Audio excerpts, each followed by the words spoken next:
بند ہو. اب لڑکے لڑکیاں کٹھے پڑتے ہو, ہماری ایک حد فاصل ہے, ہم اس کو کراس نہیں کر سکتے.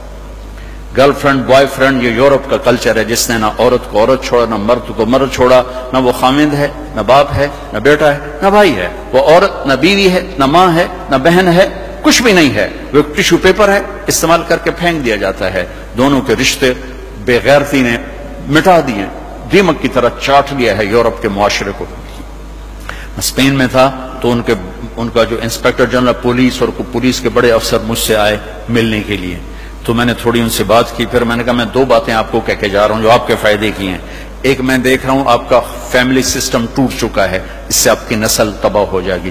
دوسرا, میں دیکھ رہا ہوں آپ کے پارکس میں گیا ہوں اور شہر بازار میں پھر ہوں, آپ کے بچے نظر نہیں آ رہے, یا جوان ہیں یا بوڑھے ہیں, آپ کا جنریشن گیپ آ رہا ہے. وہ ایسے سر پکڑ کے بیٹھ گئے, کہنے لگے تم نے ہمارے وہ دو مسئلوں پر ہٹ کیا ہے جو ہمارا سب سے بڑا سر درد اس وقت بنے ہوئے ہیں. ہماری نسل ختم ہو رہی, ہمارا فیملی سسٹم ختم ہو چکا ہے.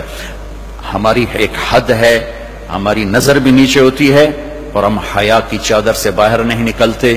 بے حیائی جس معاشرے میں پھیلتی ہے اس معاشرے کو اللہ پنپنے نہیں دیتا, وہ معاشرہ ذلت اور پستی کا شکار ہو جاتا ہے. یورپ کی عورت نے آزادی کا نعرہ لگا کر سب کچھ گنوا دیا, سب کچھ گنوا دیا ہے.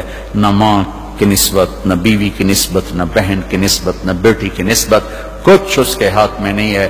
اور وہاں کا معاشرہ انتہائی دکھی ترین معاشرہ ہے. تو میرے عزیزو, اب ہمارے اگر حکمران چاہتے تو الگ الگ یونیورسٹیاں آرام سے بن سکتی تھیں, کوئی بڑا مسئلہ نہیں تھا.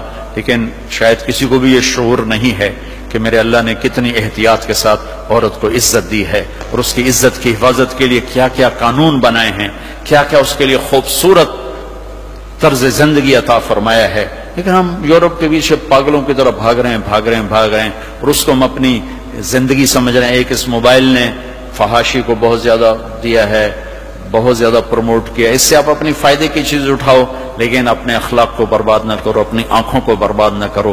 کہ سب سے زیادہ دل کی سختی ان آنکھوں سے آتی ہے, ان آنکھوں سے آتی ہے.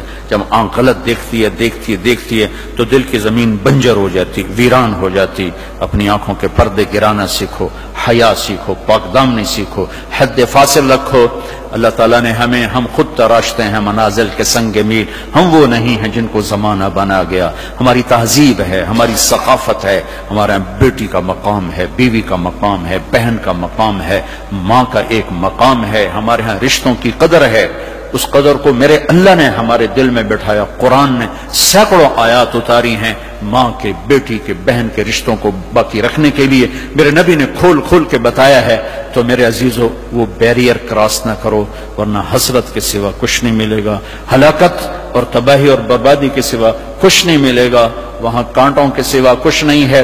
میرے نبی کی خوبصورت زندگی میں سارے پھول کھلے ہوئے ہیں اور اس سے باہر کانٹے ہی کانٹے ہیں.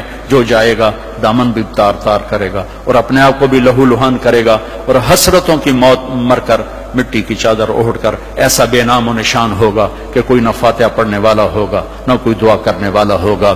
بے حیا معاشرہ وہ زمین کے لیے, دھرتی کے لیے ناسور بن جاتا ہے, اور پاکیزہ معاشرہ اس کائنات کا سب سے خوبصورت پھول ہوتا ہے جس کی مہک سارے عالم کو چمکاتی ہے, سارے عالم کو خوشبودار کرتی ہے.